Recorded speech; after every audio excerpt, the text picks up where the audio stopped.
Today, we face challenges from a changing climate. We need an advanced technologies for building that can adapt to these changes and keep people comfortable. So one of these techniques is the dynamic facade, which is an innovative architectural solution that intelligently adjusts to environmental conditions, optimizing energy consumption in buildings. Unlike traditional facades, these adaptive structures utilize responsive technologies. They effectively manage natural light, reduce the heat gain, and minimize the reliance on HVAC systems. So, the table of content. I'll be talking about introduction, aims and objectives, literature review, site analysis and the design concept, lastly, IES simulations. So the objective of this research is to create a sustainable library design situated in United Kingdom, aims to accomplish these followings. First, develop a green library design that sustainability minimize energy consumption by implementing advanced energy-efficient strategies and technologies. 2. Incorporate a dynamic facade inspired by natural biological feature into the building design. This dynamic feature will enable the control over solar exposure, energy usage, and the natural sunlighting. 3. Ensure optimal comfort level in various areas, considering factors such as indoor air quality, thermal comfort, and visual appeal to create an inviting and enjoyable living environment. Manchester experienced a temperate climate characterized by relatively mild conditions, with no extreme weather variations. During winter, temperatures typically range from 4 Celsius to 13 Celsius. The warmest months are July and August, with temperature averaging around 20 Celsius, while the coolest months are January and February, with temperature averaging approximately 4 Celsius. The following sun chart for Manchester shows the path of the sun over time and its impact on the temperature.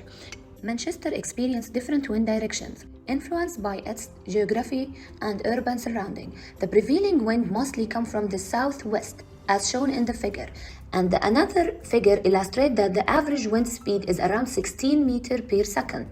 The psychrometric chart, as facilitated by climate consultant software and adhering the ASHRAE 55, which will be considered in the design stage.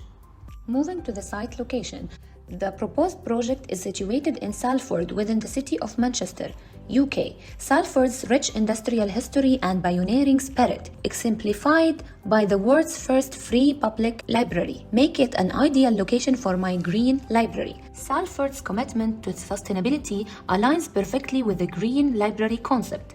With excellent transportation links, the library will be easily accessed to a wide range of users. The figure provides a comprehensive overview of the road network surrounding the site. The Broad Street, serving as a primary road from the southern boundary of the site. Frederick Road is positioned to the northwest and also considered as a secondary road, while University Road operating as a local road, and the pictures highlight the strategic location of the designated site near Peel Park and University of Salford and proximity to sport facilities and students' accommodation and plazas position the libraries as a central hub for educational and recreation. The location of my library is advantageous due to its excellent accessibility via major roads, proximity to the bus stops, and the close association with Salford Metro Station. And these factors collectively contribute to a highly convenient and accessible location for our green library, ensuring its potential as a viable community resource. So here are some elements and sustainable principles that I'll be using in my library. Design concept of the library will encompass the following essential element. South-orienting. The orientation allows for optimal utilization of the natural sunlighting and the heat throughout the day. 2. Open view to the park. Plazas connected to the park for integration with nature, highlighting the unity between indoor and outdoor spaces. This design creates an inviting and motivating environment. 4. Kinetic facade to achieve sustainability. So after applying this is the initial sketch for my green libraries situated in that area. The massing diagram is showing that the building design is strategically oriented to harmonize with the surroundings, offering direct access to neighboring park and river. And the massing diagram outlines 3 functions. Firstly, the green library, incorporating energy-efficient technologies and renewable sources. The second function is a gallery area to showcase sustainable elements, fostering environmental awarenesses and activities. Lastly, the outdoor plazas, serving as a vibrant corridors connecting indoor and outdoor spaces, creating a learning experience. This holistic approach positions the library as a sustainable educational hub that seamlessly integrates with the nature and the built environment. The plan further conveys this designation. In response to the kinetic facade, the concept of my kinetic facade inspired by the telegraph plant. This plant is known for its ability to move its leaf in a rhythmic rotating motion. This movement is a response to the change in the light and believed to be an adaptive to optimize the sun's exposure for photosynthesis. So my kinetic facade will be inspired from its rotation, aims to optimize the natural lighting penetration while providing effective shading, enhancing energy efficiency and creating a dynamic visual impact. Here are some facade placement considerations. South-facing facades. The optimal lower angle might range from 30 to 60 degrees from the horizontal during the summer months, and it would provide effective shading during peak sunlight hours. The assessment method will be BREEAM system. Using the BREEAM system in UK is essential for meeting regularity requirements, addressing market demands for sustainability. And now, I will present the IES simulation and testing. First, starting with the base case.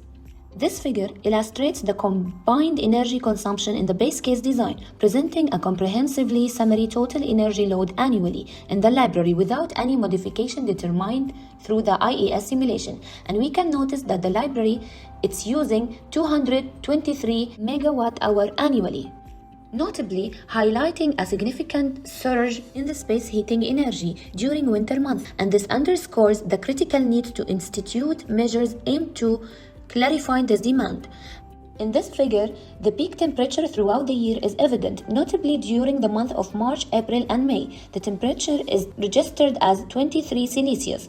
Here are some UV values of the base case material. The base case configuration involvement utilization of the standard construction material in London. So I decided to change the thermal mass by changing the external and flooring materials.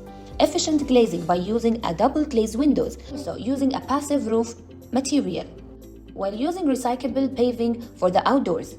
As a result, it was enhanced to achieve an A+ material rating according to BREEAM, employing a block cavity wall with a significantly lower U value, which is 0.15. This enhancement aimed to improve the efficiency and the effectiveness of the heating and cooling system. In order to achieve a passive glazing strategy, the implementation of the double window with argon gas has been selected as optimal choice, and this selection resulted in decreasing the U value to 1.44 watts per meter square Kelvin. Also, using an A+ material rating according to BREEAM standards, the passive roof material has been carefully addressed, which is implementing a flat roof warm deck, reducing the U value to 0.11 watts per meter square Kelvin. As shown in the picture, the placement of each passive material. According to BREEAM, passive walls and the roof system, the double glazing window and the vegetation, and the concrete paving flags with no sub-base. The passive design intervention have noticeably indoor environment, and the psychrometric chart shows the 2 points of the passive case and the base case. This strategic adjustment means people in the space can feel comfortable, warm, without relying too much on the energy-consuming HVAC system. This figure showing the space heating and cooling system. In winter, the heat reduction reached to 17.22% in the passive case, while in summer, the cooling reduction is 7.8%. This achievement can be attributed to the incorporation of the thermal mass material. As shown in this figure, the space heating in winter, the base case, it was 19.4 megawatt hour, while in the passive library, it reached to 16.7 megawatt hour, so it's 17.22% reduction in winter, while annually it is reduced from 80 megawatt hour to 65.5 megawatt hour, which is approximately 19.55% annually. So the passive total energy consumption decreased by approximately 6.78%, dropping from an initial value of 223 megawatt hour to the final value of 208 megawatt hour. Moving to the efficient case, I'll be focusing on enhancing these factors: dynamic facade, natural lighting, and the natural ventilation. As shown in the figure, the space heating decreased from 19.45 to 16.7 in the passive material implementation, and to 15.18 megawatt hour with the kinetic facade implementation. This results in 22.15% reduction in winter, while in the summer, the cooling loads decreased from 2.4 to 0.55 megawatt hour, indicating an annual reduction of 75.45%. The kinetic facade provide effective in significantly lowering both of heating and cooling energy requirements. While showing the specific timing in the space heating consumption, we can notice that the efficient case, it has a reduction for 25.90% at 9:30, while it reached at 20% at 12:30. Lastly, at 3:30, the reduction reached up to 23.80%. So now moving to the CFD of the efficient case. The CFD illustration reveals that the kinetic facade has effectively improved the thermal conditions in the winter by insulating the building and raising the temperature from 19 Celsius to 20 degrees to enhance thermal comfort. Also, during summer, the kinetic facade facilitates the interflow of the air, mitigating overheating and contributing to a more comfortable indoor environment. While also the CFD is showing that the cross ventilation within the library areas during summer season. A commonly recommended range for indoor area velocity in spaces like libraries is between 0.1 to 0.2 meter per second. The range helps ensuring the adequate air circulation without causing a drafts or disruption for the materials. So the efficient case enhanced the air circulation inside the library from the 0.04 to 0.2, which enhanced around 6 times of the base case. A common target for the daylight factor in libraries is around 2 to 5% illuminance.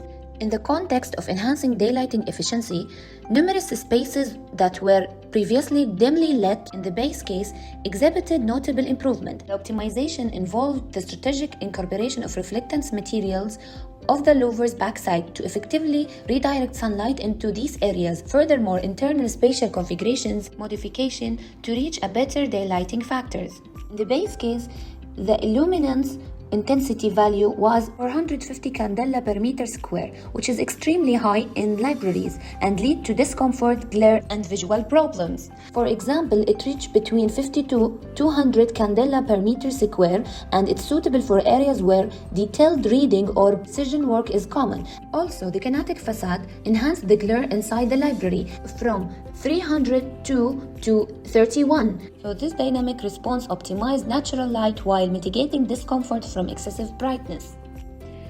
In this figure, it's showing that the efficient case has achieved a noticeable reduction in total energy consumption and the space heating and cooling load compared to the base case and the passive case.